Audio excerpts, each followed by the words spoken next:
Welcome to another exciting episode of Let's Talk More Action Golf. I'm your host, Luke Josepha, and today I have a special treat for you. Joining me are two incredible guests, Fairway Mike and Quinn, the Brown Bomber. They are the founders of Clubs and Holes.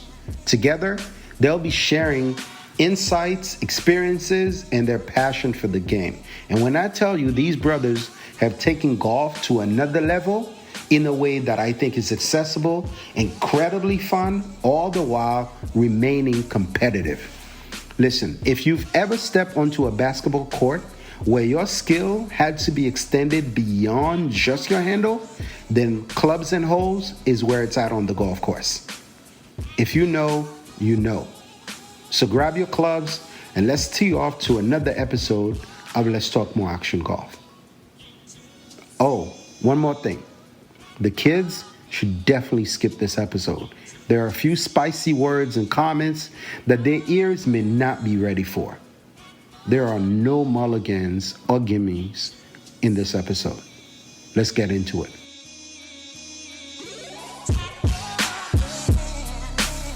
I'm such a big fan of your page, man. Listen. Listen. I'm not paying for any streaming services right now, but if I were, I would be paying for HBO.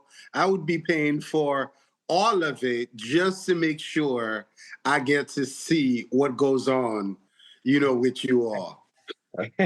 We appreciate it, man. Yeah, man. How'd you come across Clubs and Holes? I think when I started my page, I started just kind of like, creating like a good collection of like golf pages that I really appreciated.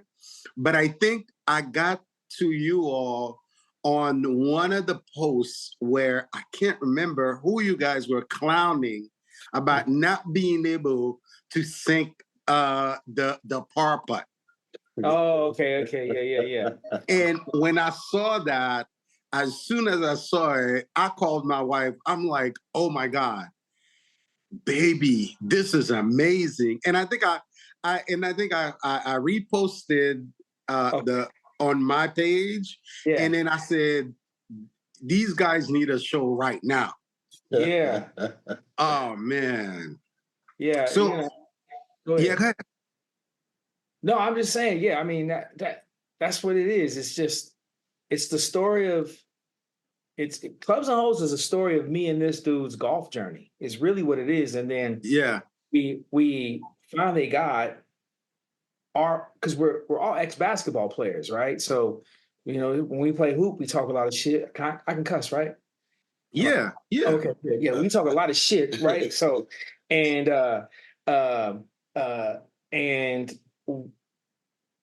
we got our friends involved who, some of them didn't play golf, some of them did. Yeah. And, we just go out there and do our thing, I don't know. Yeah. I think it's amazing. I think it's amazing. I'm part of a group of guys who are just starting to kind of like get together as well. But man, you all are the pinnacle. So tell me about your friendship. Like, how did that develop over time? That's we often ask ourselves that question. So we've known each other, or we've been in touch with each other. We will play basketball. When you play basketball in the city we're from Bakersfield, California. There's only a certain amount of places where you can go to play good, high quality basketball. Mm-hmm, so I've known this guy for 20 plus years. I think it wasn't until probably 2010 or somewhere around there where we became a lot closer. And since then, we've started several companies together, and this is just the latest one. But it all started from basketball. And I think we're kind of kindred spirits of where we have this outlook on life. I think that's maybe different than a lot of the people that we know, but I think that's what kind of brought us together. I used to bust his ass on the hoop court. That's really what it was. He said he wanted to hang out with me. All right, come on, little guy. I'll show you a thing or two. We just, I don't know, man. Me and this dude just we like the yin and yang, man. We're like he's like a little brother that I never had because I'm older than he is. You know what I'm saying? So he can see that. Yeah, you can clearly see that, right? Definitely see that. But the thing is like I worked at a country club like 30 years ago, right? And Okay. I used to say, who the fuck gets up this early to play this stupid ass game? And I'd have to go out on the golf course and I put on the weekends, I put the water and the iced tea and the coffee. And I'd see these dudes, man, and and it was a nice country club down in LA. It was expensive. They had a super nice locker room. I didn't get it at the time. I didn't get it. So fast forward like almost 30 years, and this dude one day says, yo, let's go play some golf tomorrow. And my wife was out of town and I had nothing to do. And I was like, man, I ain't trying to play that stupid game. He's like, come on, man, let's You go actually play. flaked a couple times before. Yeah, I flaked on him a couple times. And then next thing you know, I'm like, all right, man, I'll go. And I was like, well, what time are we going? He goes, man, we're going to play at 8 o'clock in the morning. 8 o'clock? Man, I don't get up at no 8 o'clock in the morning. Come on, man, what are we doing? All right, man. So I got up and then he drove me to some golf course I didn't even know existed in the area that we're from. I'm like, yo, man, where the fuck you taking me? Like, you gonna try to kill me? We out in the middle of nowhere. There ain't no golf course out here. Sure enough, there was a golf course. And then this dude is rebellious. He's rebellious like me. So we're supposed to start on hole one. There's a line of dudes. They all want to tee off. And this dude says, hey, let's just go start on 10. And I said, oh, you can do that? He's like, oh, yeah, we can do that. So we start on the back nine and we cut the people who are already playing. Yo, man, I think by hole 11, I think I birdied in.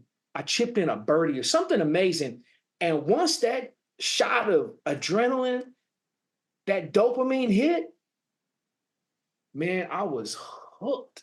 So Was that your first time playing golf? I had played like maybe once before, like maybe like 12 years earlier. I had went and played, but it was like I played like 2 holes and I quit and I just drove the cart around the rest of the day. So it was I would say it was like my first time like officially playing a whole 18. So man, I'm having a blast. I'm just having so much fun out there. And then You couldn't tell though. oh, okay, yeah, okay. So if you know this guy, this is one of the most competitive guys that you will ever meet in your life. I was about to ask that. Yeah, I was about to ask that question. He is the worst loser and he's a super competitor. So when he's trying to win, he's a different guy. So the whole time I'm there, I'm like, man, this guy looks like he's hating this. So in his mind, all of that stuff is happening. As me, I'm riding with this guy. I can't tell that he likes it at all. It's just we're just going through the holes, going through the motion. It feels like to me. And but go ahead. I didn't mean to cut you off, but you can. Yeah, so I'm having a good time. He can't tell. I'm trying to kick his ass anyway, so I don't care. I'm trying to beat him at golf.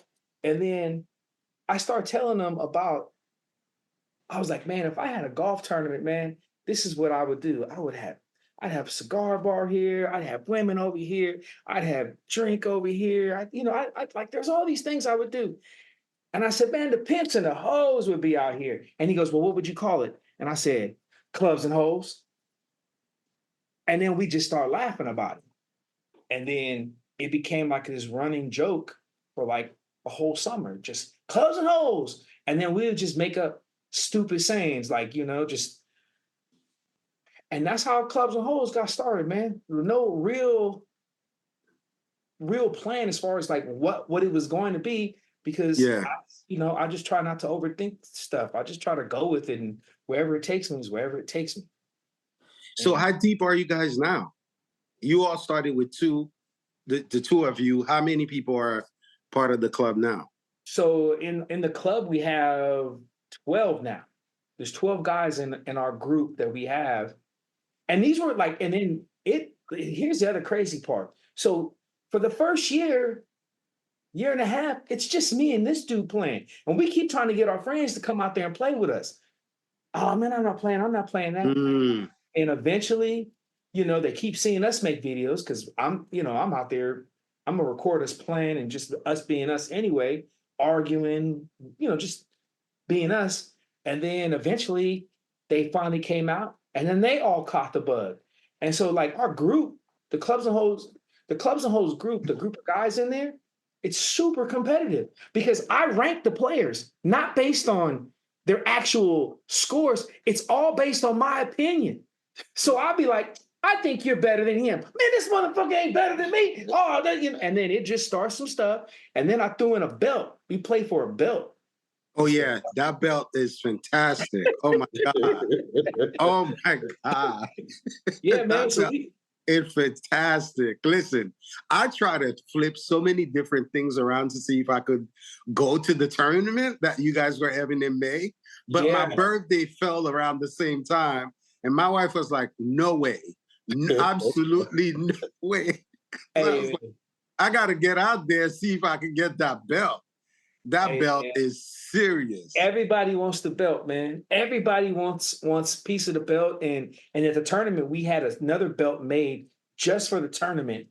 And that was the other thing too. The tournament, when it took us almost 2 years to the date that I started, when he took me out to play golf for the first time, we had it almost like 2 years exactly to the day. And we made sure it was competitive because I hate golf tournaments. Mm-hmm. I hate 4-man scrambles. Everybody's cheating. You got 4 people all in the same team. Yeah, go ahead, move that ball over. Oh, okay. We're not taking those strokes, right? So it was 2-man, the same way me and this guy, because when me and him get on the golf course, so he loves to gamble on everything. So as soon as we get on the golf course, as soon as someone rolls up, yo, what we playing for? Let's do a 3-hole challenge. 3-hole challenge. Me and Mike versus, you guys. And then that's why it just kind of came this running thing where we would just challenge people, just random people we playing with. And sometimes we would win, and sometimes we had this one dude, this old cat. One of our early videos, if you go back through, man, this old cat, man, he was smoking a cigarette and it was dangling out his mouth. Yo, man, he was whooping our ass, man. Golly. Oh yeah, off the tee. I remember watching that. You wait. If you see the cigarette dangling in his lip, man, he's about to take it. Yeah. You see that cigarette dangling? We called him a mechanic. Yeah, man. And there were just some dudes that just happened to be in town, and we got paired up with them by accident, or they ran into us. I don't know what happened, and we challenged them, and they was like, yeah, we're with it. Let's go. And they turned into this is what we realized too. Golf, there's 2 forms of golf. And you probably understand this too. And it depends on who you play with. What I realize is that the way we talk crap to people brings out a different side of them. And then when you add the camera, you see. So even with them, we played with them probably 9 holes. Mm-hmm. They were super proper. As soon as it became a challenge, every bit of themselves came out. And they started talking shit. It was the whole thing.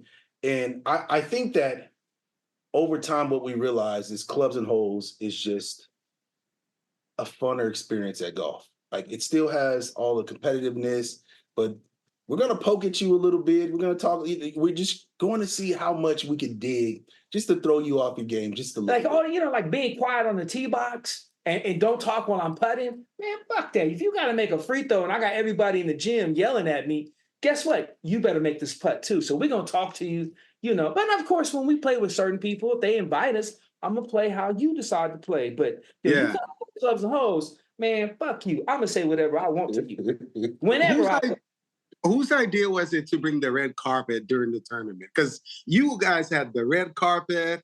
You guys had like the all kind of stuff like off the tee. Whose idea was that? I think I came up with the idea of, I'm gonna put a red carpet, so when they walk up on one, I feel like they're special. And then we also put the comedians. We hired 2 comedians to roast the shit out of them. Yeah, people were getting clowned on as they were going up the red carpet. Yeah. And I thought to myself, oh man, your game has got to be on point, because to be able to be first tee with all of that happening around you. Yeah. And if you miss it, you're going to get clowned. You're going to get clowned for sure.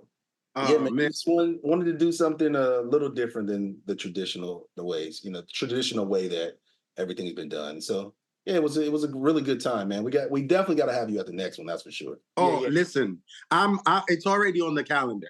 It's already on if it happens again in May, it's on the calendar. Listen, we're doing my birthday a different day. I'm Haitian, so May 18th is Haitian Flag Day, and we're excited. So guess what? I'm telling my wife, if it happens around that time, babe, I'm getting the 2-for-1. I'm gonna celebrate my birthday and Haitian Flag Day around the same time. Because awesome. My goodness, it was really fun. It was really, really fun. So have you encountered during that time people who came in and just couldn't fit in a line with what you guys were doing?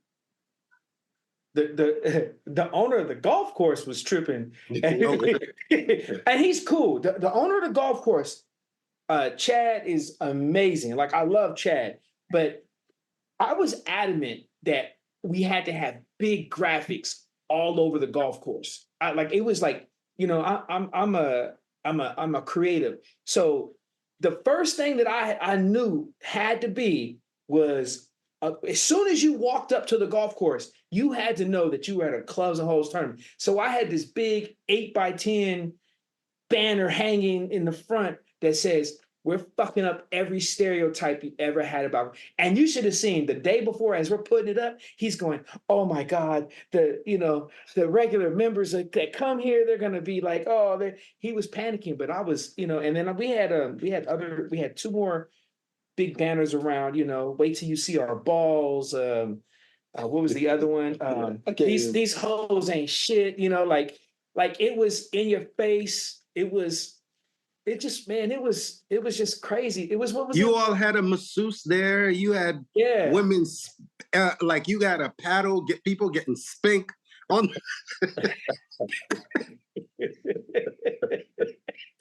I was like, oh my goodness. Yeah, and that was that was the other thing. What a lot of guys didn't realize, and we didn't tell anybody, was the women were a part of the challenge of the tournament. So as soon as you rolled up on the green, you got on the green or you were on the tee box and they rolled up on you, you had to dig your hand in a bag. And I just made up all these crazy things like take 3 strokes or get spanked, or take a stroke or drink a shot.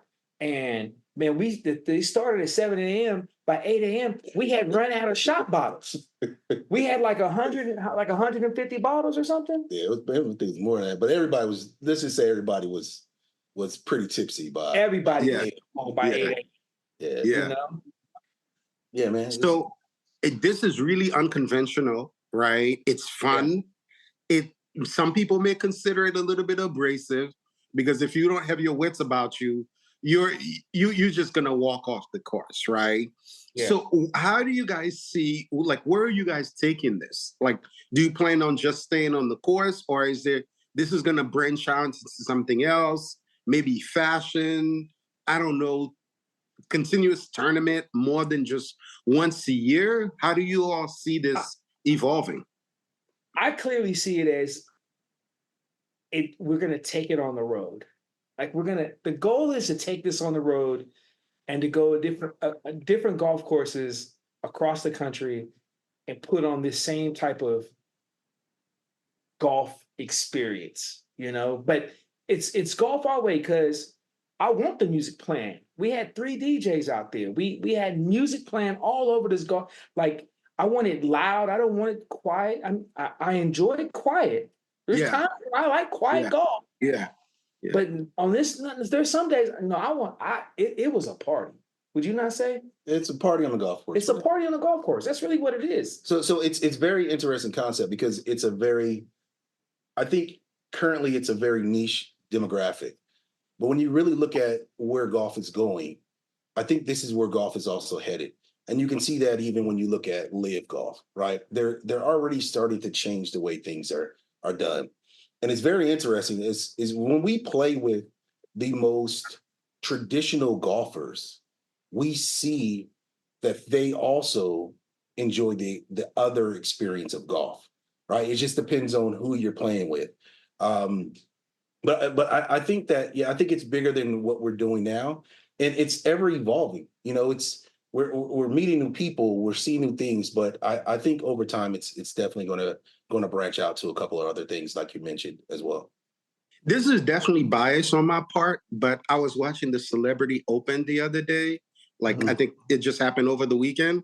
And I tell you, they need to hire you guys to really, because it was, I mean, the celebrities was there, but the vibe wasn't there. You know what I mean? Like, the vibe was not there. That's what happened when I was walking through. Me and him were walking through with the owner of the golf course. I told the guy, because I mean, I had more plans in my head of like what I wanted, right? And what we were going to do. But now it came down to just, okay, how much money are we going to spend on this, right? Yeah. But I told Chad, the owner, I was like, yo, man, it's going to be a vibe. And he goes, I've never heard the word vibe and golf course ever together. And I was like, well, watch, it's going to be a vibe. And that's the thing, like when me and this dude, like, yo, if you party with me and this dude, oh, it's a vibe. Because me and this dude turn all the way up. And you can't help but have a good time. And that's what it was. It was me and this dude. He brought me out to the golf course. I wouldn't be doing this if he had never brought me out to the golf course. So he dragged me out there and I had to trust him enough to go out there, and he dragged me out there. And then I got hooked, and I'm a junkie now. Like, it's a drug. I got to get my hit of golf every day. And if I'm not playing, I'm in my front. He was in my house last night, and he's like, "Oh, is this where you chip?" And I was like, "Yeah, I chip in my front yard, back and forth." He goes, "You don't care about tearing up your grass?" I was like, "Fuck no! I don't care. I'm gonna tear this grass up. I'm practicing on my chipping." I told you, this man is a psycho. Like when he sinks his claws in, and so it's funny. So we used to, when we played basketball before, and he told you about the ranking. So we found out that when you rank the people that you play with, so you got a group, tomorrow just send out a text group and you just rank them in your opinion. And just wait. You gonna just wait 5 minutes. Your text thread is gonna light up, right? 100%. Because what happens with us is like we all kind of have handicaps, right? But we don't really gauge based on handicaps. We play. You're going to play me today, and today you might win, or today I might win, based on the stakes or whatever it is, you may collapse or not. But, man, tomorrow or tonight, just do that with your group. Just see how. Okay. Yeah. I'm going to do just that. So who's better between the two of you? Come on, man. What are we talking about? Man, we talking about practice? What are we talking about? Listen, man. Look. What are we talking about? Practice? Hey, look, he had a run. When we first started playing, he had a nice little run, like 4 or 5, maybe 6 games. 6 months. I whooped your ass. Man, you didn't have no 6 months, man. Come on, man. I beat the brakes off this cat for a while. Man. And what he's been doing, that's what drove him mad. He didn't like losing, right? So then he went into the lab, and he played every day for a while, and he just got better. And I'll say that. So, look, he go on his runs. He's been hitting the ball well. Okay. I still whoop his ass though. Hey, listen, man. Don't listen to that, man. I was the first one. I broke 100 first. We trying to get who can break 100 first. I did it first. He'd already been playing golf for years. No. Tell the okay. Come on, so man. listen, Stop, so this side, I don't want to hear this. 2007. It's the wrong question right here. We about to squabble. He hold this over my head. So what happened in 2007? I got a job in finance. And the broker came to me and said, "Hey, you need to get a set of golf clubs. You need to learn how to play golf." Well, I got the set of golf clubs. I just never learned how to play. But I had an expense account where I could take out everybody else that played. So I was the guy that just took all the clients out. We go to the best golf courses. I was there to foot the bill and drink and close business pretty much. So I had golf clubs for a while. I just never took it serious. What happened is that first day, after we're done, he's like, "I beat you." And in my mind, I'm like, I didn't even know we was playing. I didn't know. I was just going through the motions. But this is what in his mind, he's a competitor. He's competing. I didn't even know. So then after that, now he's going to talk mess the whole time. "How you been playing this long? I whooped your ass the first time I played." And then that's where it started. So I had to whoop on him for a little bit. And then what happened is he went and started playing every day. And after that, then it just became a problem. So now I got to hear the fact that he beats us sometimes. And then, man, sometimes when I play with him, I'll be like, "Yo, man, I'm just practicing today. You see this? He tries to play the mind games. Yeah, get in your That's head. what it is. It's all mind games. Just practicing today. I'm just gonna use my 60 degree all day today. And that's some cold shit right there. How do you fit all that golf with your family? What did your family say? My family? Yeah. My kids are older, man. My kids are 25 and 23. Okay. So my wife is, I've been married like almost 30 years. And she's an introvert, so she likes to bebox. So, all right, see you later. I'm gone. Yeah, it made it easy for Made it easy for me. I ain't have to deal with none of that. If you can't make it. All right, see you later. I'm going. I remember there was an episode. Well, I'm calling them episodes because every time I watch it, for me, it's an episode. This episode resonated with me when you had, I can't remember the gentleman's name, you had him count, right? His stroke, because when he got to the green, he tried to say he had a triple bogey. And someone's like, of course not. No way. You had a triple bogey.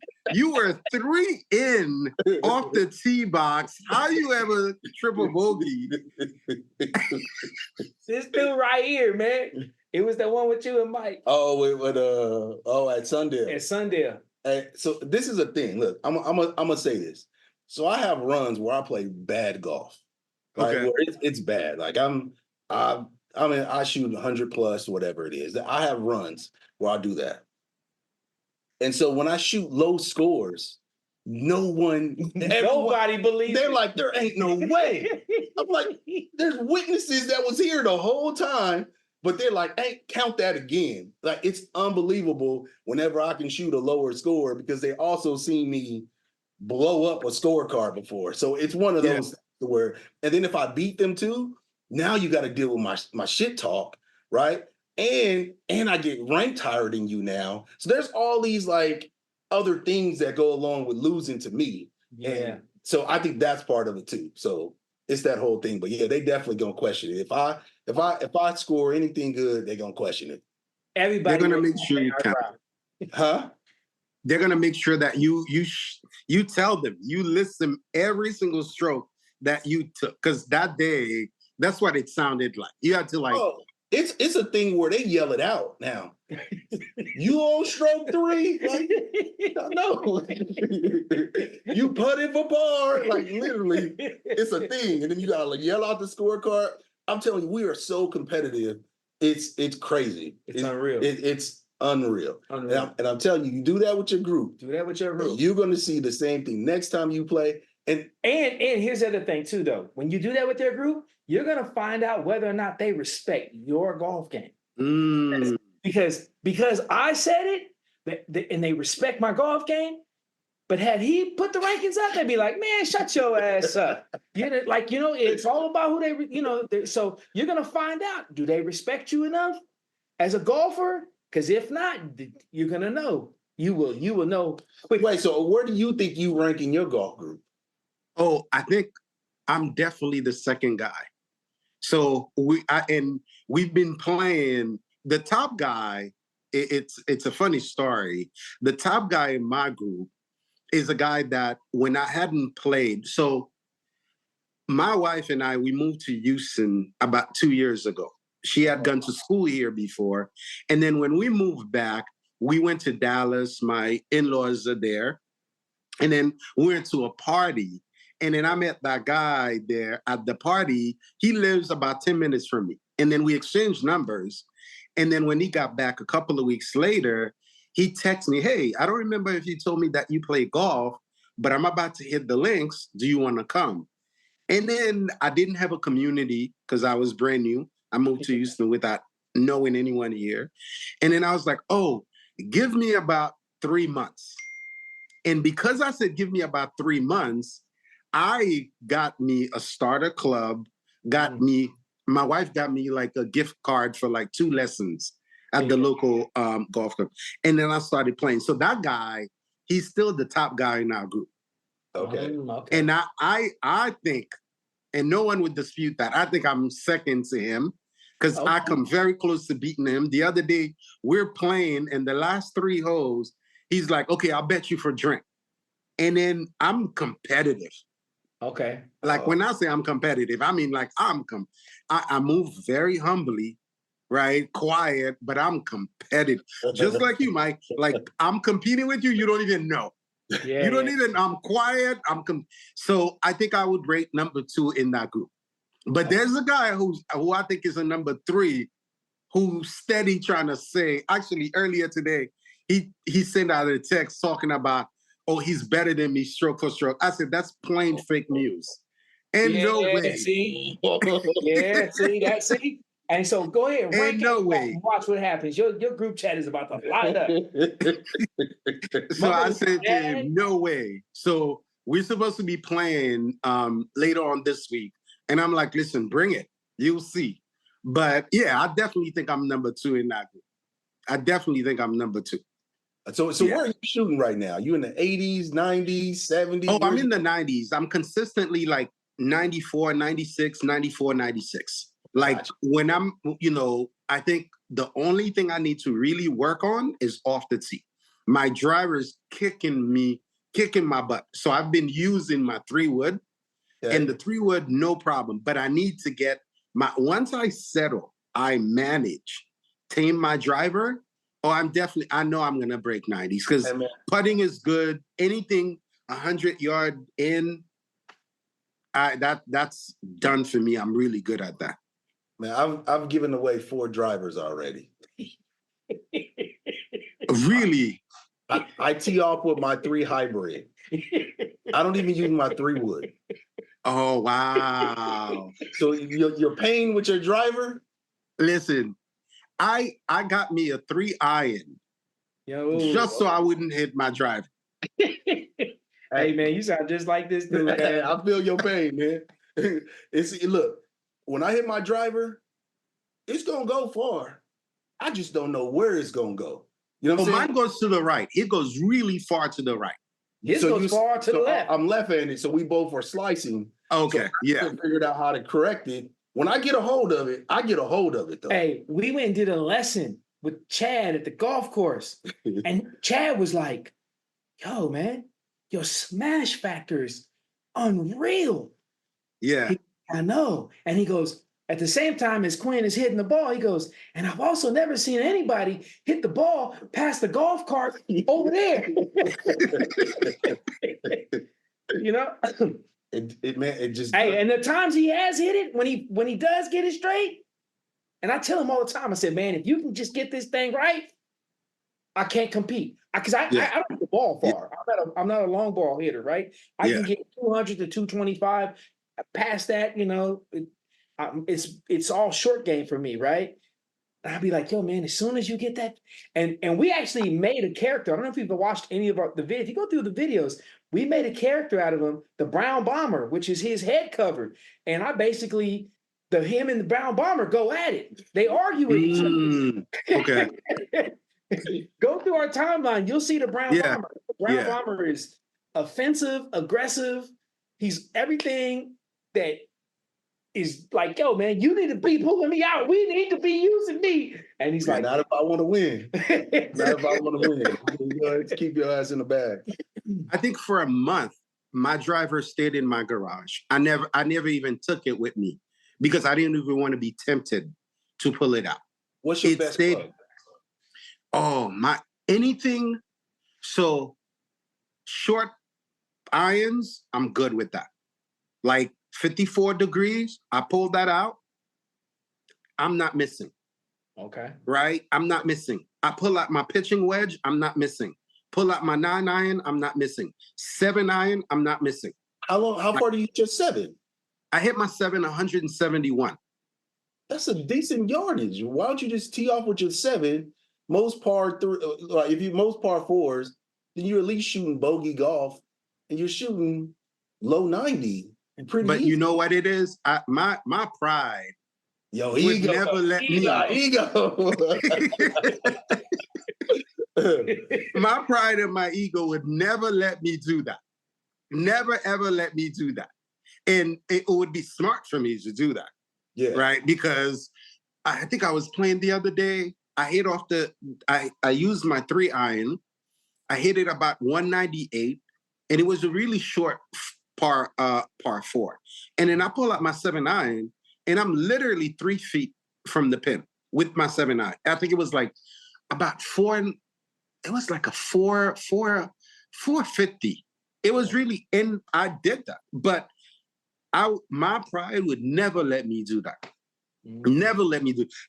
Just the other day, the guy, his name is Cox, who I'm playing with, on par 3s, I generally don't even tee up the ball. And he's like, what are you doing? Yeah, that's like Jay. What are you doing? Yep. Tee up the ball. The pros do it. There's a reason why they do it. Tee up the ball. It's just like, in my head, I'm like, no. This is what I need to get done. This is why, yeah. Hey, that's that hate stubbornness right there. That's what that is. Is that what it is? Yeah. So yeah, in my group, yeah, I definitely think I'm like number 2. And also too, for me, the competitive part of me, there always has to be a wager. Hey, listen, let's get drink around. If I beat you, you get my drink. The minute that there is a wager, you got to lock in, right? Oh, I'm locked in. See, I'm the same way. I got to play for something. Otherwise, what we doing? We just practicing? Yeah. Then I'm just out here just swinging the club. I got to have something. I got to beat you. We got to play for something. We got to have bragging right. It got to be something on the line. Yeah. For me, that's super, super important. So has anyone come in the group and because of the way, the style, how you are playing, and just didn't come back? No, man, everybody loves playing with us. Yeah. We ran into a guy this morning. He didn't realize who we were until like hole 6. We just randomly, we basically bogarted our way onto the golf course. Say, hey man, you got an extra spot? Oh yeah. Come on, well, we're gonna play with you. I got another guy coming. Oh yeah, come on. All his buddies canceled on him. So it's not till like hole 6 that he realizes he's looking at Quinn's shirt and he goes, oh, clubs and holes. I follow those guys. And then one of the other guys goes, yeah, because that's them. And he was like, oh man. And he didn't even realize. And then by the time we were done playing today, like he had a blast because like we're just fun to play with. That's what I've learned. But are you talking about in the group or just when we play against them on the course? No, in the group. Oh, even okay. No, but the group, you're kind of selective though. The group is very, very selective. So I've only added people very slowly. So like you have to play with us a few times, and even then you might not get in a group. But that's because there's professionals, there's like, there's a lot of different people in the group. Okay. And sometimes the banter gets, the shit talk gets pretty extensive.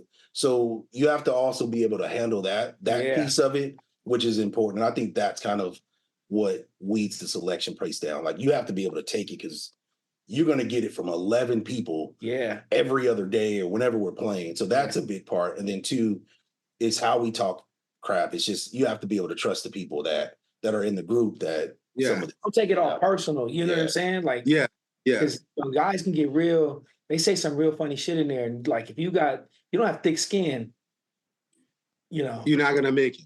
You're not going to make it. And if you can't make it, like, I'll just kick you out. But I mean, that's never been the case. Everybody that's How do you set up your tee time, though?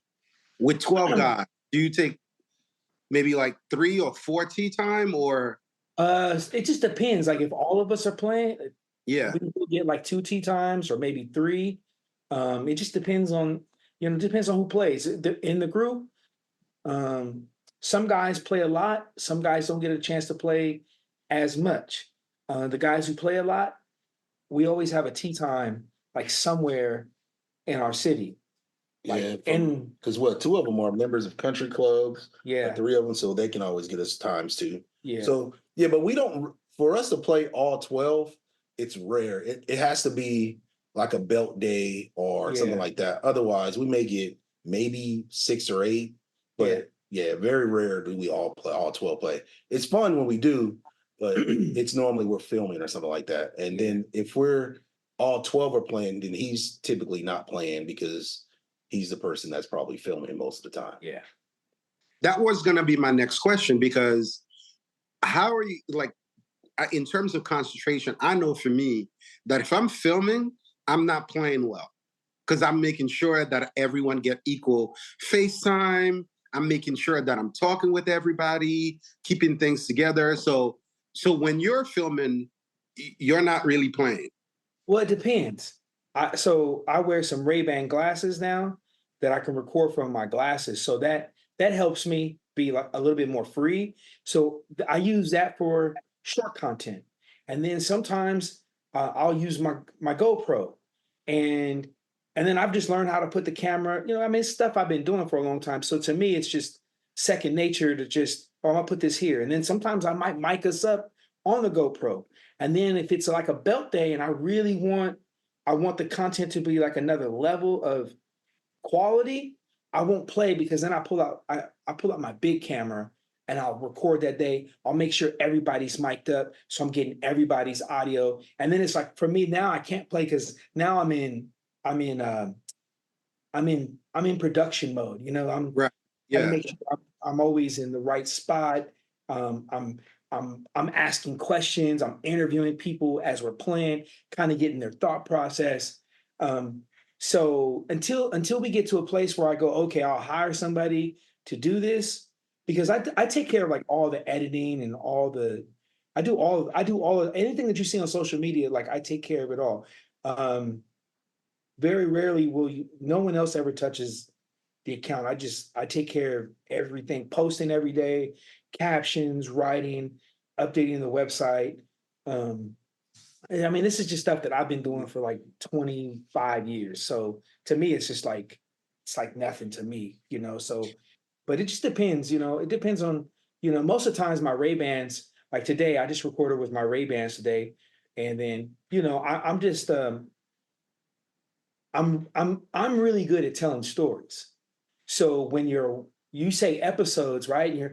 And that's really what it is. I'm making sure that I'm in the right place. I'm asking the right questions, because even that video that you referenced, they had already started this whole conversation, and I was like, "Oh man, this is great." And so then I start recording, and then I re-ask the question. Wait, I was like, "Yo, wait, Mike, wait, what are you saying about his score?" And then that led Mike into, "Man, he went over here," and then he has to answer, and a lot of that, or sometimes I'll even grab my iPhone. There's another video where they're going back and forth again, and they're talking about the score, and he shot a 91. Nobody believed it. And then the other guy, Mike, was like, well, let's talk about your shorts. But I had the camera and I knew where to put the camera at all the time. But that's just something that I do. So I'm really good at storytelling. So when you say watch the episode, then you're what you're experiencing is what I'm seeing, and you're experiencing me playing with all my friends.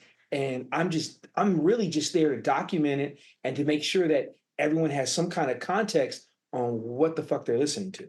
Yeah. I don't do that well. Well, he's tried to be like, hey man, I'm gonna give you the camera today. Man, I played one of the worst rounds of golf. Yeah.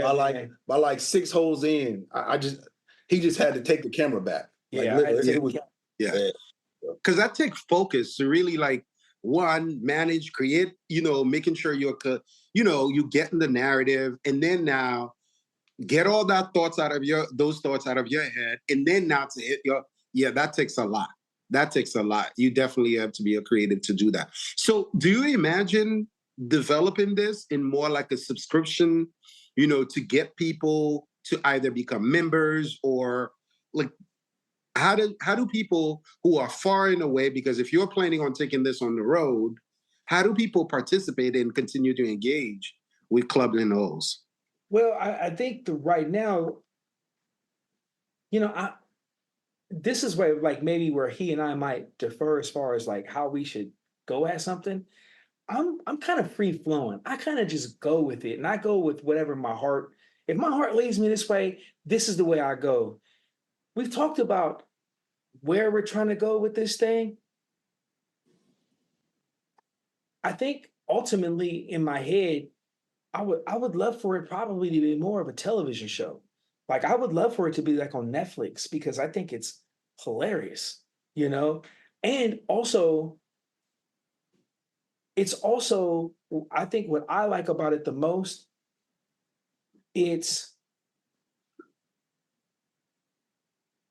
a sport that none of us we're supposed to be playing, right? We didn't have access to it. You know, whether you're a black man or such as myself, a Mexican man, like we weren't supposed to be out on the golf courses. We were supposed to be the ones that were working and maintaining the course or serving. And I want another generation. Like now, like, you know, I'm 51 and I'm like, yo, I wish somebody would have told me. I wish somebody would have took me out to the golf course and showed me the kind of fun and how challenging it is, you know. And I just think that if we could show more of that and keep building the following, I mean, we're still in infancy stage. I mean, we have a few thousand followers across different platforms, but it's still infancy. And as I told him, I said, I'm gonna do this until the day I die. Like I'm not turning back. My last breath is gonna be this. However long that is I have on this earth, this is all I'm doing. I found the last part of my life. You know what I'm saying? And this is it's clubs and holes. That's all I care about. If we're not talking about holes, what are we talking about? You know, that's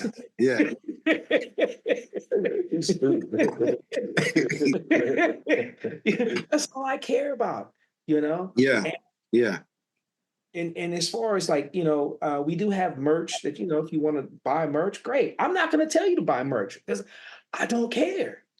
I like if you want to watch. And if you don't. You want to share it. And if you don't want, I don't care. Because guess what? I'm gonna do this anyway. And I just be like, yo, dog, just give my support and my rock and come with me. And that's what he is. He supports me and he believes in all the shit that's going on in my big old ass brain. And then we argue. But I couldn't have never got to this place if not for him. So when you say clubs and holes is I'm clubs. This is holes. Hey man, we really we gonna see you get your ass whooped on camera. So you say you differ, right? How do you differ? How do you think he differs from where you think you bring in clubs and holes? Probably like more on the you know, he's a sales guy, so he likes to, well, we got to do like this and that, and I'm just more like organic, and that's the probably the part where we differ. He's like, oh man, if we have this plan and this plan, and I'm like, I just go with it, you know. I'm just however I wake up, I just run with it, and you know, it hasn't, but everything he does tell me, it does have value, and I value it, and I listen to it, and you know, and honestly, we would have never had the golf tournament if it wasn't for him. He tried to get me to do it the year before. I was like, nah, I ain't ready to do this. And then we got closer to March, and he's like, man, we just need to do it. We just need to do it. I go, man, you really think we should do it? And he's like, yeah, let's just fucking do it. Come on. All right. You know, but this guy is also super crazy. You know, he's the one who he'll jump out of an airplane. He'll do all the like, let's go to, he goes to the extreme, like, yo, let's just go, you know, like, and so if he doesn't tell me, right, because sometimes that's what I need. I need someone to go, yeah, come on, you can do it. Let's go. All right, cool. Yeah. Once he told me that and it triggered, and then it was like, okay, it's go time. But I think the difference between us is that we're both big vision, but I'm big vision, big steps. And he's big small steps, right? To where I'm very structured. I'm like, there's a sales process. You do this and this and this and this. Let's take this route. And he's been a business owner, him and his wife, for 20 years, right? So he wakes up when he wakes up, right? And he does what he needs to do when he needs to do it. And so for me, it was always got to be certain places, got to do certain things. So I think that when we're looking at visions, again, he's just playing a long ball. And for me as a salesman, like, hey, there's different markers that we have to hit. And so I think sometimes that's where maybe the difference comes in. quite a bit. You know, it sounds like you both are defining it as differences, but as I'm hearing both of you all talking about, it almost sounds as though you all complement each other, right? Because you're the process guy. We need to create a flow.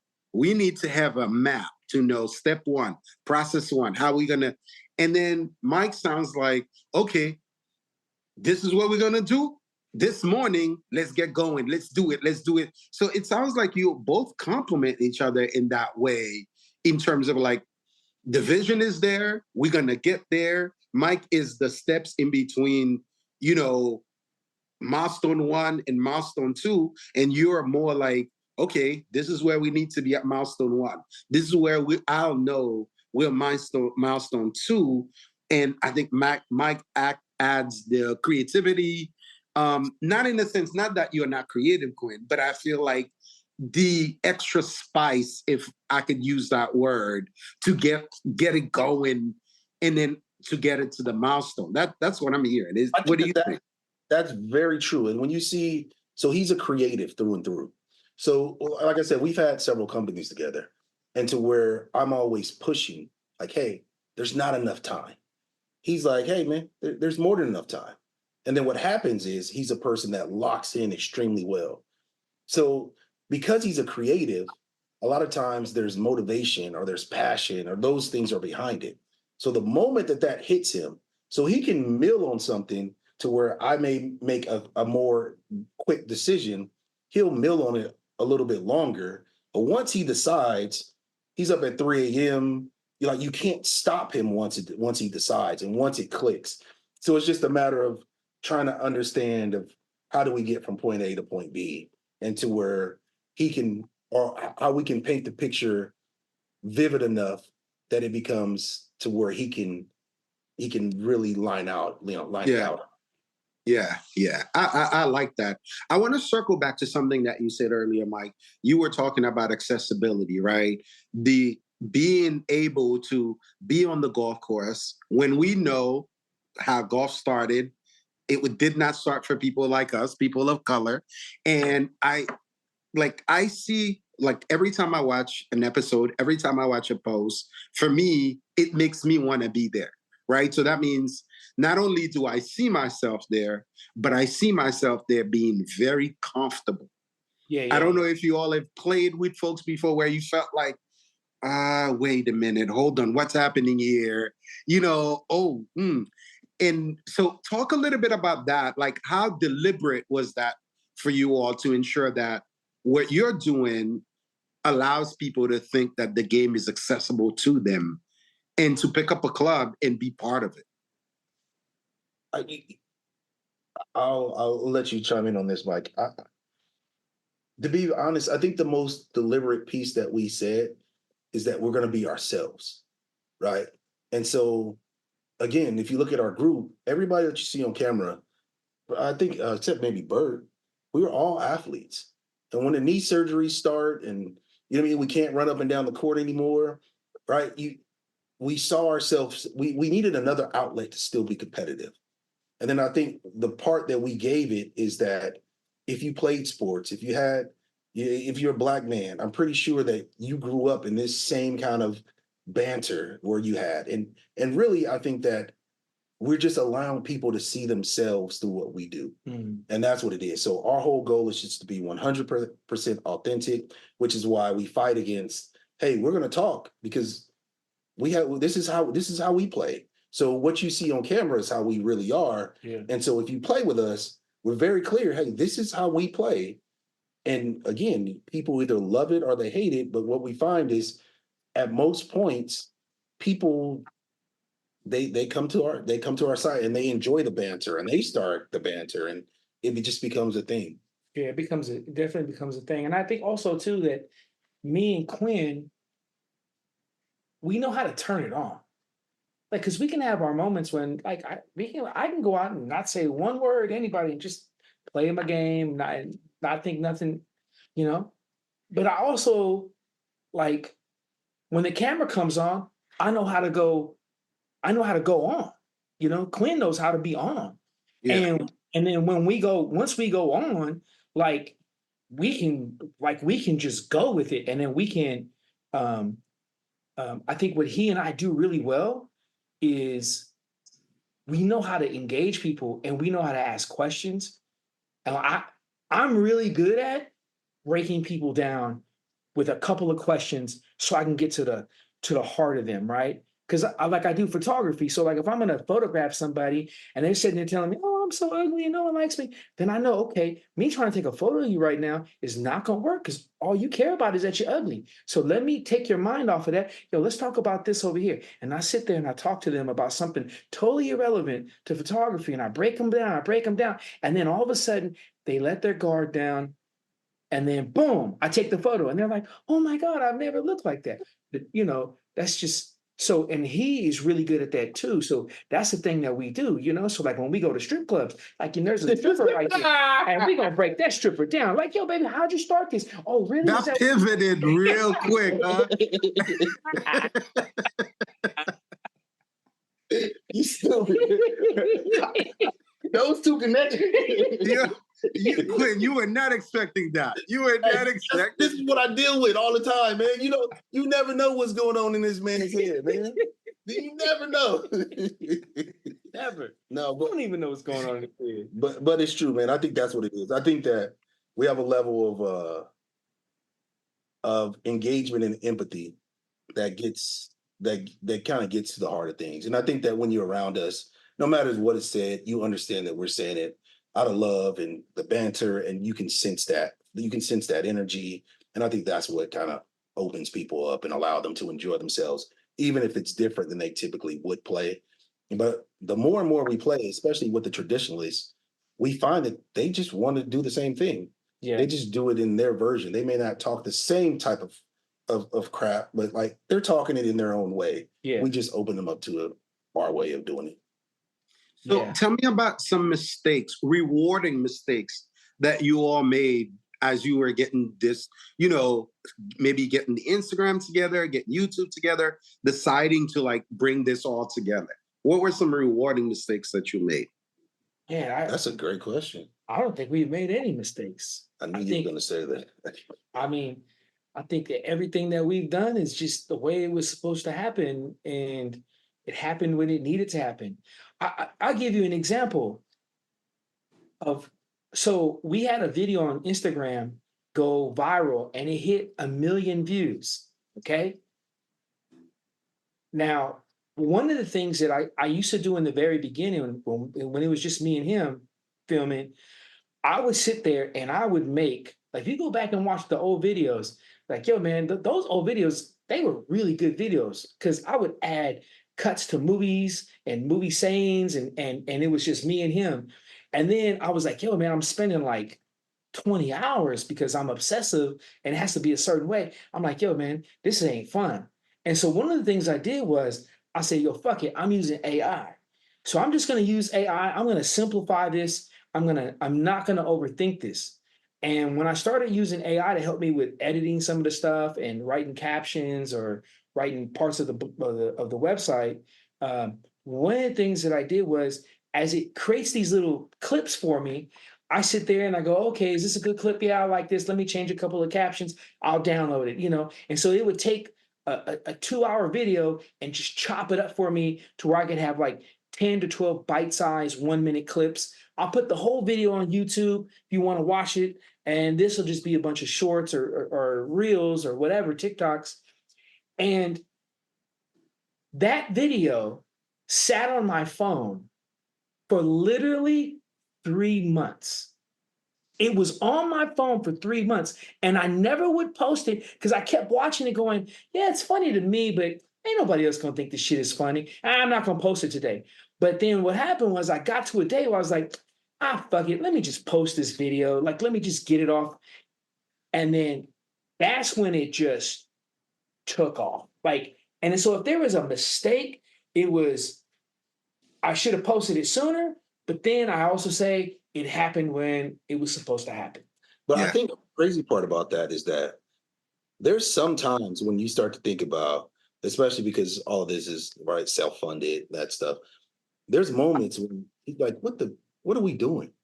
Like, because at some point it maybe the editing and that stuff became unfun. Right before he posted that video, we had a conversation where he had this blow up, like, what the hell are we doing? Where there wasn't a lot of certainty. Like, we knew we had something, there's something there, but you don't know what it is.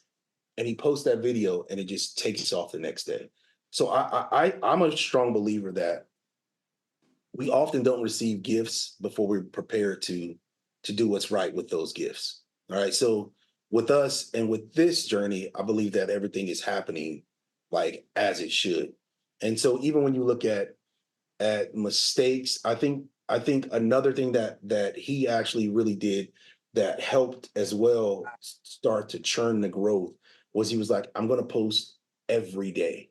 Because it used to be because it took him so long to actually do the videos and edit them, there wasn't an everyday post. It was maybe like a once a week or maybe twice a week, like that. And then when he decided to post every day, then that also started to help, engagement and stuff like that. So if there was anything, I think it was probably those couple of things that really helped and we're able to learn. And I think that's kind of where we're at, what got us here, I would say. I mean, the fact that you want to sit here and interview us, right? Like 2 years ago, Clubs and Holes at this time 2 years ago was just a running joke between me and this dude. And then what happened was his birthday's in August. We went on a golf trip. It was my first golf trip. I remember my wife and my daughter were calling me Tom. Oh, look at Tom, like I got my button up and my pants and I'm ready to go play golf. Hey, Tom, and we played. And that morning, like I remember we woke up, it was like a Sunday morning, he's in his bed, I'm in my bed, and I'm just sitting there, Clubs and Holes, and I'm like, I started looking at domain names, and I was like, wow, Clubs and Holes is available. Oh man, that's crazy that it's available. And then I went through IG and everything else. I was like, wow, Clubs and Holes is available. Wow, fuck it, I'm gonna start a company. And I just did it right there on my phone. I just didn't think. I tried not to overthink it. I fuck it, start a company. Fuck it. I don't know where it's going. I don't have a clue. But I do know you have a heart that's sitting behind you. And I do know I follow my heart.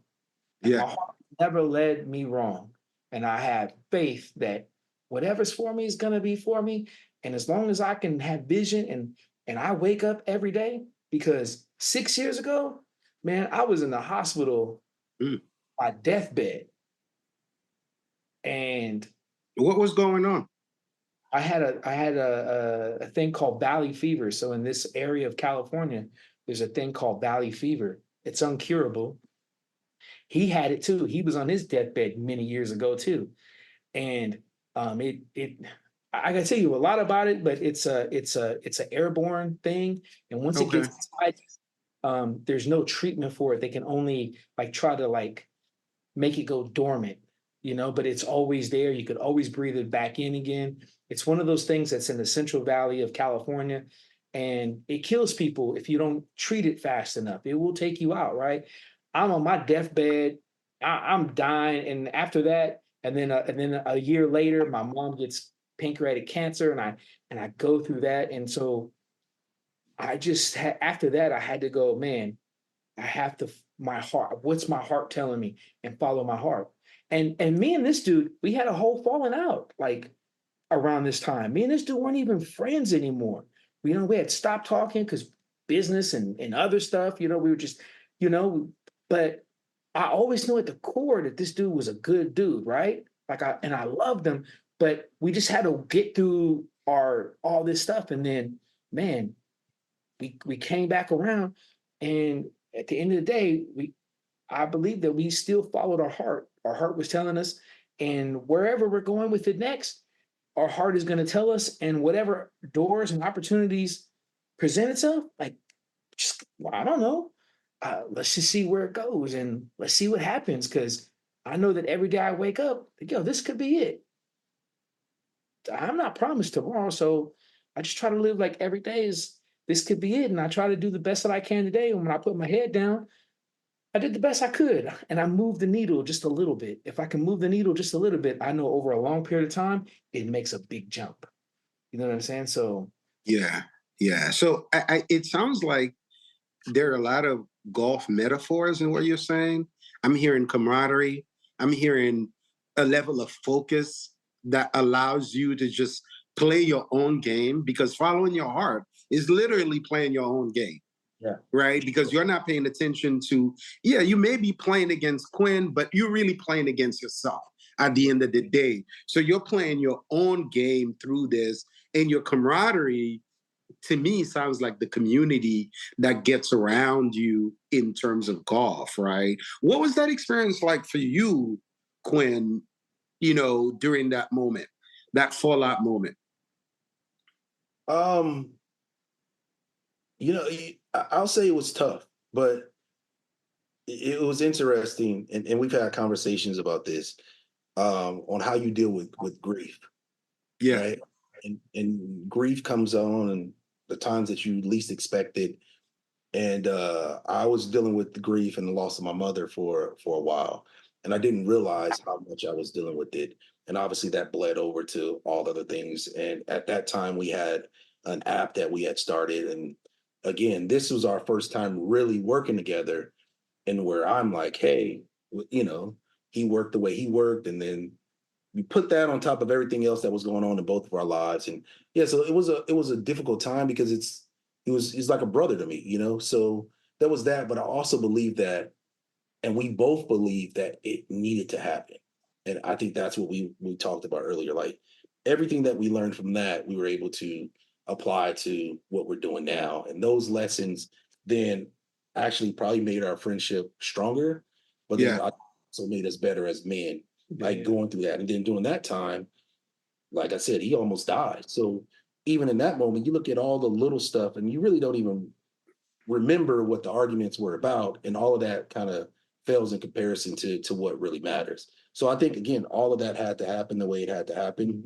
For sure. And this, for me, I'm a person who embraces, I'm a person now who embraces all of those failures, whatever you call them. I embrace them because I believe they are what really builds us into who we need to be. Yeah. I mean, and I was telling my wife the other day, I was like golf, really, I don't want to say saved my life, but it really helped. It helped me because as I was turning 50 years old and not having my mother, and I'm trying to break fucking 90, and it was the hardest fucking thing in the world to do. I was like, come on, man. Come on. All I need to take off is 8 more strokes. How hard is that?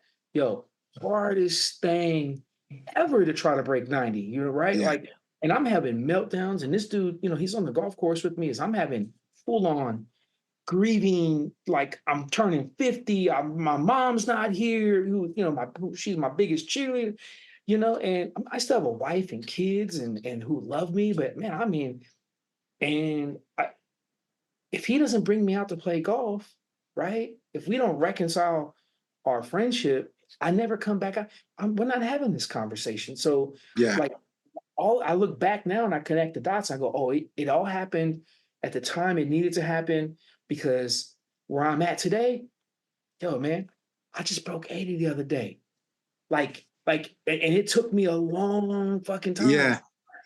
Trying to break 90 and trying to break 8. And the joy I got from it, I get more joy the fact that I get to do this with my guys. Yeah. The other guy, I just enjoy the shit out of it. And what else would I want to do? What else would I want to do?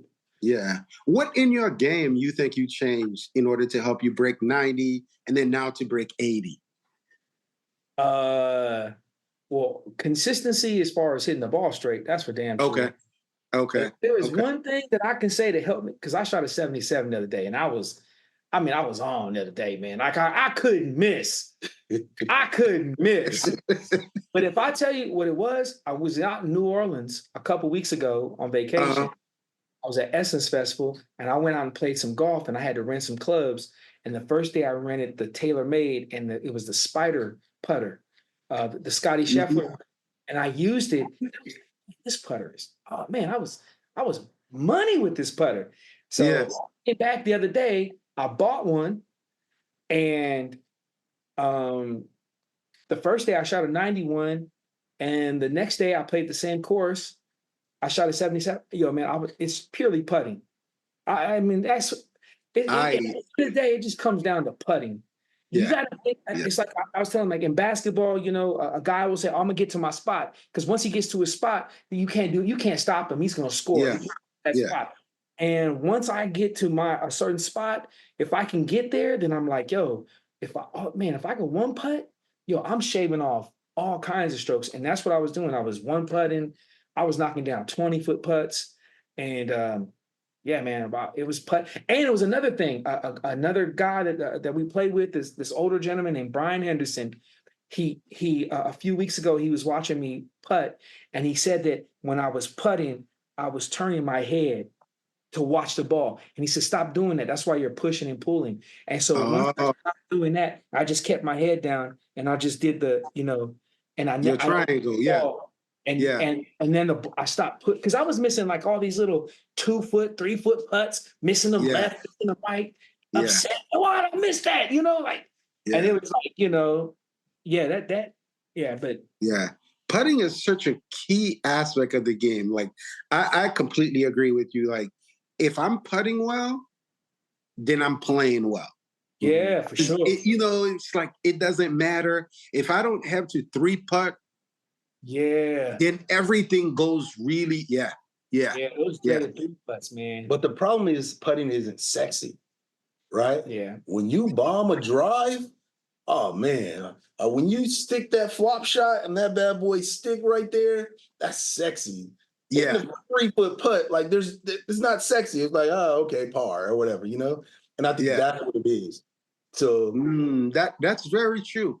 There's nothing like, like exciting about you get excited, but there's no spectacle, I guess you would say, right? Yeah. Flop shot, from a bunker, to get it, everybody could, whoa, that was dope, right? But no one tells you good putt on like a 2-foot putt, right? That you're supposed to make. No one's like good putt. You're like, you're supposed to make that. Now, if you drop a 20-footer, you might get some of that. But like that little, like you're supposed to make that in everybody's mind. And that's what was happening the other day too. I was dropping like 10, 15, 20-foot putts. Like they was dropping. Yeah. Man, go hit the spider putter. That's all I can say. That thing is great, man. Shit. I know. What clubs are you hitting now? Listen, so I have 2000, I think they're 2008 TaylorMade burners. Okay. And so when I first started playing about a year and a half ago, one of the guys that I played with gave me some really good advice. It's like, listen, buy clubs based on your level of achievement. So when I first started, I had starter from Wilson, the ones you just pick up. I got those. Once I broke 100, then I went to Dick's Sporting Good, and I got me some used TaylorMade burners. And there's a funny story to this because I went to the store, saw those. Somebody had just turned them in because they have like, you turn in your old irons, you can get, you get a credit towards whatever you want to buy. So this guy returns them, and then I see them like from approach wedge to 4-iron for $129. And I was like, what? I'm getting those. So I got them. I had never been fitted for clubs. And I played with those irons for about 6 months. And then, so after, I think one day, I was getting green in regulation. I played around where the entire time I was getting green in regulation. And in the front 9, I did not lose a single ball. So I came home super excited. I said, you know what? I'm going to go get fitted for these clubs to make sure. When I get to the store, the guy's like, I'm 5'10". On my best days, maybe 5'11". He's like, these clubs belong to a guy who was 6'5". Oh. So I had been playing. That's why they're so cheap. I had been playing with clubs that a guy who's 6'5" had those custom made for him for his height. So now they had to shave about, I want to say 2 inches from each of the clubs in order for me to, and that in itself, improve my game. Wait, so with playing. like choking down on them? Or like no, I was stepping really far away wow. to to lengthen, to use the full length of the club. And I was struggling to hit the long irons. And I was like, why am I struggling? And then it made sense now because you're 35 feet away from the ball. So I'm like, hitting them all over the place. So I realized that. So my goal is once I'm able to break 90, then I can get me some real nice, brand new clubs, so my wife won't be too upset, so because I'm like, oh, I broke 90. That's something for celebration. So yeah. So when you all are playing, talk to me a bit about gimmies. Wait, what are we playing for?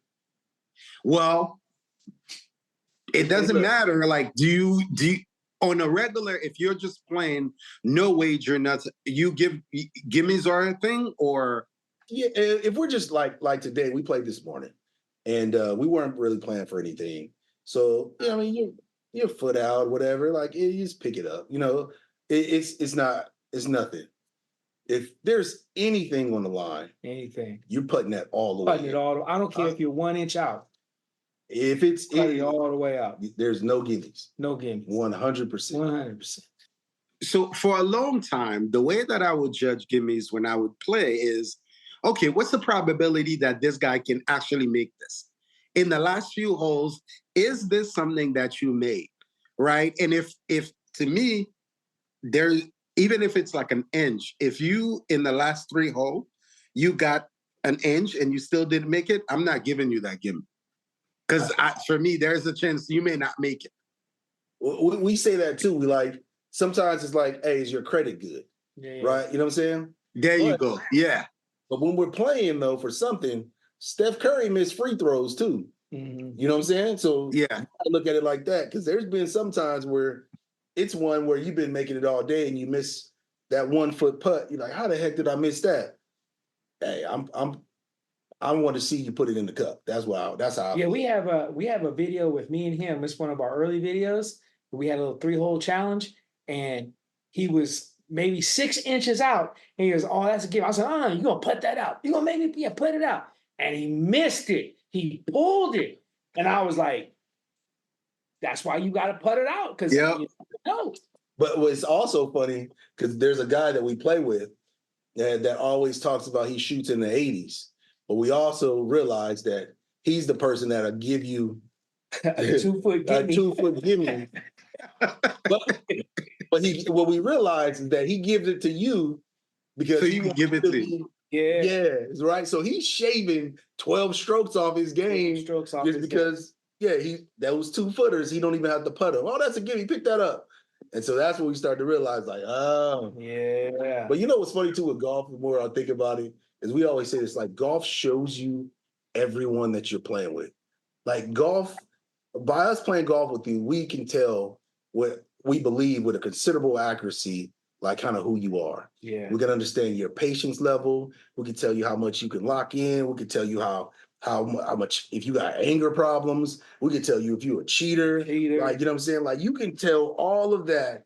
We can tell if you're an alcoholic. You can see everything. It'll expose. We can tell if you're a drug addict. Man, you learn a lot about people, man. Wait, how can you tell if they're a drug addict? You go with you get paired up with the wrong person. You like, home 3? Yeah. You know what I'm saying? Put that away, man. Come on, man. We had a country club. Like, yeah, man. You see it all.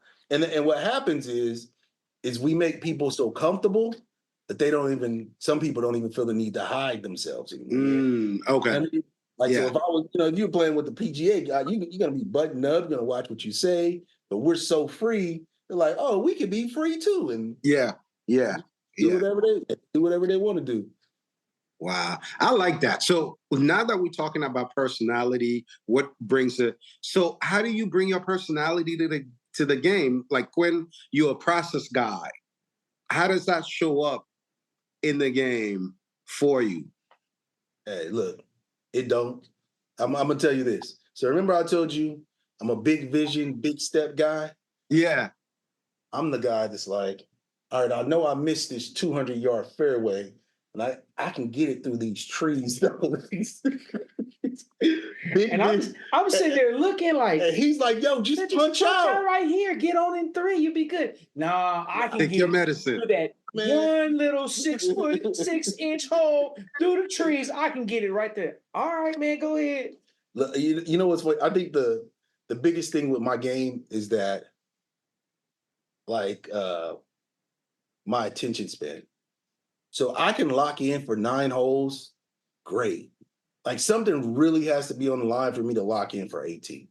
It's just, because when I'm out there, especially when we're a group of guys, there's so much banter. Sometimes we're drinking. There's all this. For me to stay focused is really hard. While he'll just go silent and he'll just lock in. And, sometimes we walk, he'll just be doing his thing and you can just see him processing it all because he's trying to win. I'm like, I'm here to have fun unless I'm here to win.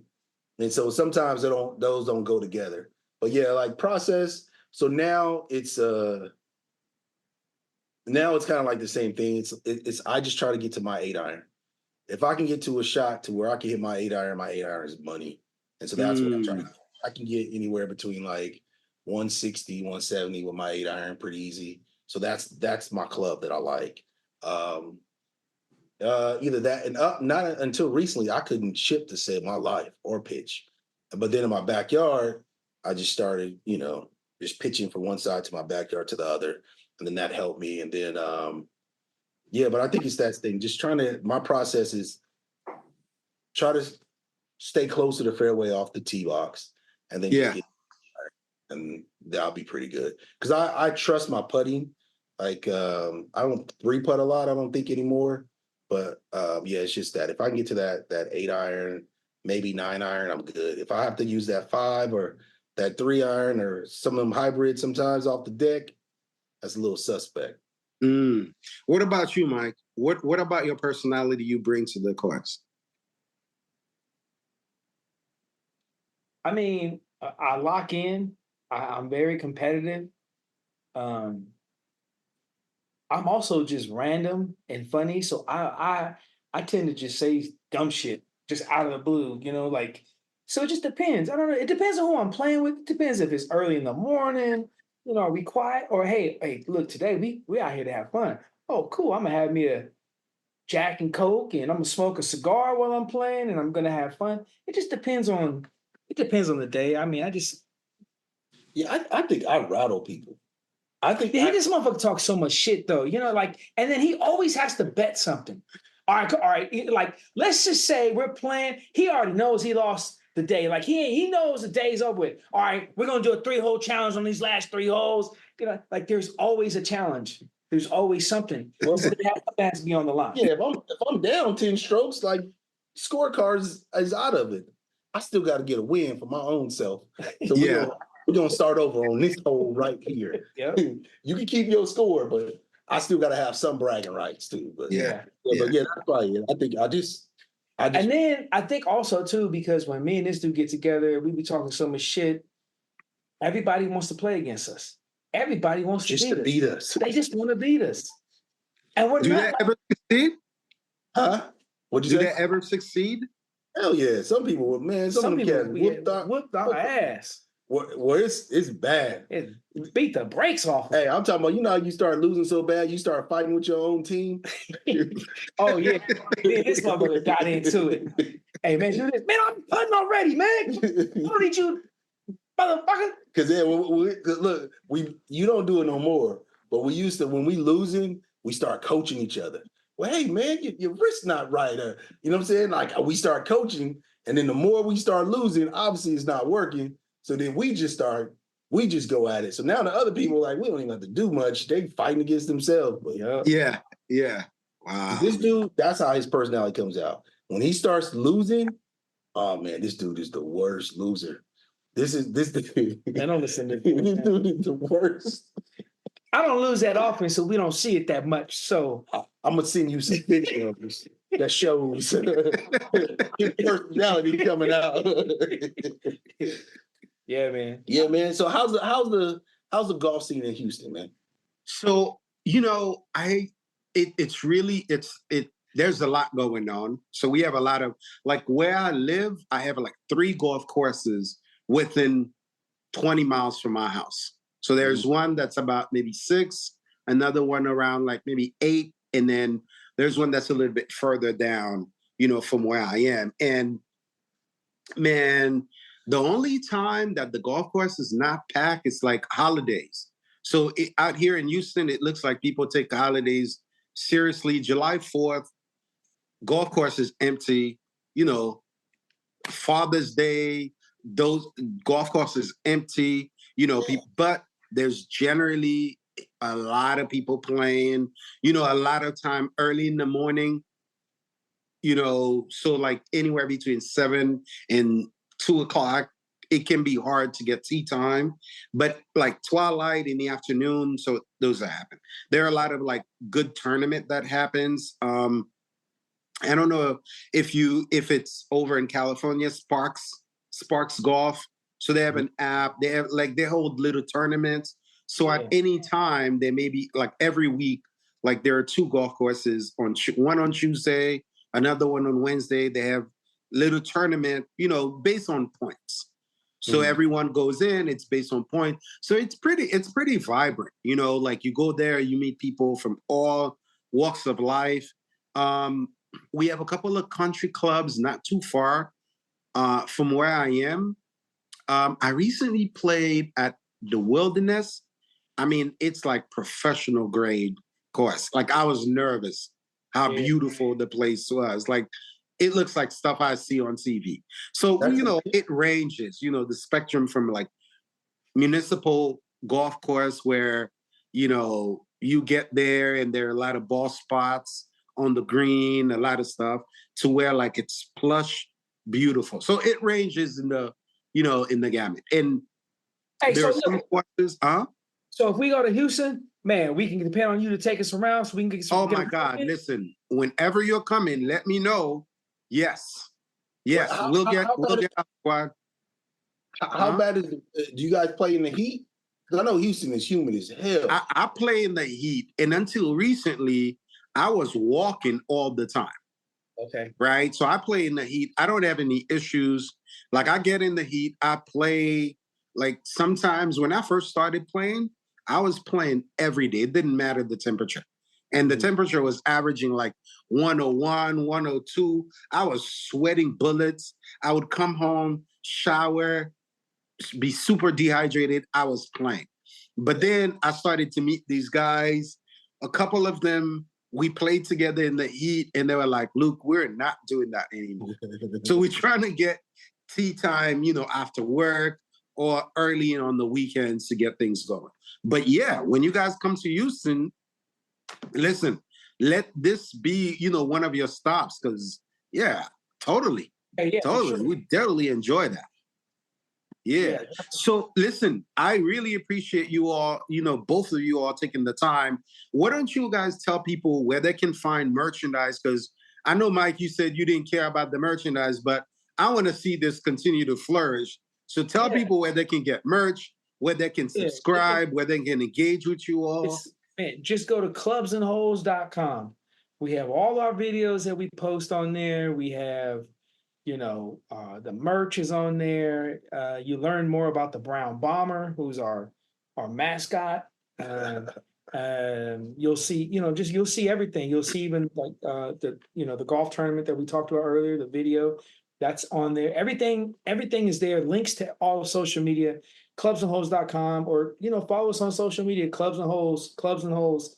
Everything is Clubs and Holes, whether it's on Twitter or TikTok or Threads, or we're just about on every major social media app. So have you all started planning the next tournament? And also, if so, will it only be just one for next year or more than one? Right now, it's just for the one next year, and to do it bigger though. So I got a taste. We got a taste of what it could be like. We had, we had great responses from everybody. Everybody had a blast, and it was competitive. Like it came down to the last two scorecards, and and everything was custom made. Like I made our own custom scorecards, and I thought about all the possible scenarios, and sure enough, the way you had to mark, like so not only was it combined scores with each team, right? But you also had to win the hole. So if you won the hole, it was match play. So and it came down to one team won one extra hole against the team that they played against, and that's how they won. So I have a bigger thing that I've shared with Quinn as far as like I almost want to make it a golf festival. Like that's dope. I want live music. I want people to just come hang out at the golf course. They don't got to play. Like I had this whole vision of how it was going to be. I couldn't execute everything the way I wanted it to be just because money wise. But next year, it's gonna be bigger and better. And you want the pop up? And we're gonna be doing a pop up pretty soon. Okay. Next few months, probably like during the winter time, where we'll have some simulators and merch, and it'll be a party. And hey, come hit the balls and come hang out with us. So that's gonna be probably like either sometime in late November or probably sometime like mid-January. Don't know exactly when. And then we're also working on, like I said, we have a character called the Brown Bomber, and it's the Brown Bomber golf boot camp. We do it for the kids, and basically really nice. Yeah, introducing the game to kids from 8 to 13 who would normally, don't have money, don't have access, because golf costs, right? And having us and the guys go out, take them out into the hitting range, and just introducing them to how do you putt, how do you use a driver, how do you use your irons, how do you use your wedges, and making it free to the kids and having the kids come out. So that's right now. That's like the next big thing that we're working on. So we're hoping to have that locked in for the end of September and opening it up to the public to bring your children who you want them to experience something new. Okay, that's really dope. So if people wanted to support, I know you got the merch, but if people wanted to support, can they just make donations, support you all in any way, shape, or form? Yeah, I mean, we got a Venmo account, Clubs and Holes. You find us. I mean, you want to send me some money? Send us some money. I ain't gonna turn down your money. Listen. Hey, we love to see everybody wearing the merch, man. We think we have an amazing logo. Just seeing more people in the product will be a great measure of support as well. Yeah. All right, there you have it. Thank you, guys. I really appreciate this, man. Mike. I appreciate you, Quinn. All right, I look forward to you guys coming to Houston, if not before I come over to Cali. Okay, I think you're probably gonna see us soon, for sure. All right. All right, for sure. I'm gonna shoot you and say, "Hey, man, be ready. We coming." Listen, my squad will be ready. Oh, he said squad. Oh, squad. Bring the whole squad, dog. Squad gonna be. I want the whole squad. I want them all there. Hey, man. So two things. We want to hear what happened after you rank the guys. Yeah. And just cause a little havoc. Put the 3 guy, make him like number 5. Just because. Just do that. Make him number 5 instead of number 3. Put yourself number 1. No. Then he's gonna lose all credibility. I think he stay 2, and you make him 3. Yeah, make him like number 5. Right. Okay. Then we want to see what happens after you do that. Just see what happens. Just see what happens. And then we'll work. I'll report back. Yeah, I'll report back. Off your squad too. Yeah. Tell your squad we taking all fades. Okay. These guys out here are real, like they're ready. They're ready. Let them know California's about to step up on Texas. Hey, I like that shirt, man. Where can we get that? Where can? Oh, so this is 7 Iron Golf. Actually, you I interviewed. right? Yeah, I interviewed him in the last. Like, he makes really great product. Like, I really love his product. He didn't pay me to say this, but this is 7 Iron Golf, and I think you could just go on his website, 7 Iron Golf. Dot 7iron.golf. That's his website. He, got the shirt and some really nice gloves. They just released some really nice gloves, and then a bucket hat. It's really dope stuff, like good quality and stuff like that. So, but yeah, I mean, my next interview, I gotta wear some clubbing and hose too, So I'll send you over. Make sure you send me your address. I'll send you over. Okay, I'll do that. All right. All right, man. All right, man. Thank you so much. I really appreciate that. All right, man. All right.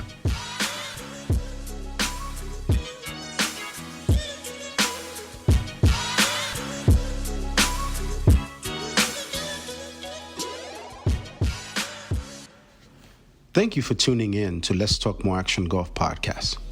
We hope that you've enjoyed today's episode. A big shout out to our producer and creative director, Ajane Josapha, for bringing the show to life. And a special thank you to Sid Mac for our fantastic music. Don't forget to subscribe, rate, and review our podcast on your favorite platform. Follow us on social media for the latest update and exclusive content at Let's Talk More Action Golf.